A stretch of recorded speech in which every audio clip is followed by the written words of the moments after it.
My name is Rand Goel. I'm the founder of Fresh City. Fresh City is a 6-acre farm based right in Toronto.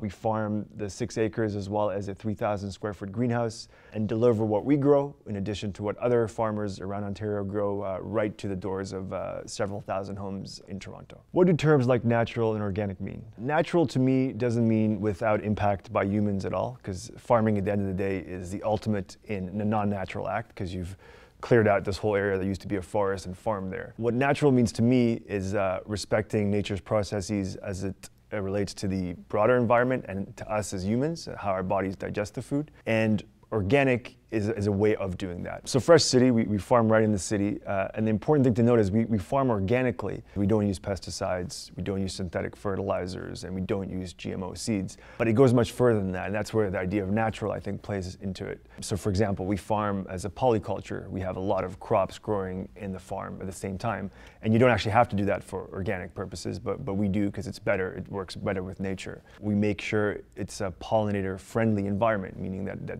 bees want to come there and pollinate our plants. All those kinds of things go way further than the strict definition of organic. What's the difference between natural and organic farming? First of all, it does not use pesticides, does not use synthetic fertilizers to fertilize the soil, and does not use genetically modified seeds. That's the basic definition.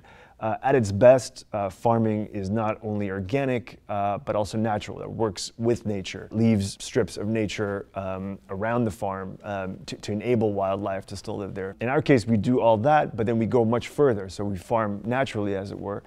We work with nature rather than against nature, whether it's how to manage pests, whether it's the type of crops we grow, and whether it's how friendly our farm is for pollinators such as bees. Farming is as diverse as each farm, but in broad terms, conventional farming uses synthetic fertilizers, which are a problem because they often leach into the soil and water, impacting plant and animal health, as well as human. They use a lot of chemicals to manage pests, and they use genetically modified seeds, which have a broader impact on not only the plants, but also human health as well. Are pesticides a problem for humans? Over the last 5 decades, we've run this grand experiment of what's going to happen when we spray entire swaths of the Earth's surface with these chemicals that kill not only the pests that we hope they'll kill, that eat our crops, but have impacts on animal and human health as well. Pesticides are a problem certainly for the workers who are applying the pesticides, but definitely for all humans on Earth, because you can't really hide from pesticides altogether, even if you eat only organic. What are the problems with GMO seeds? One of the big problems we have is there's a lot of uncertainty as to the impact, because the companies that produce these seeds are not required to publicly provide their research. So we don't actually know. There are certainly indications that it has negative impacts on human health.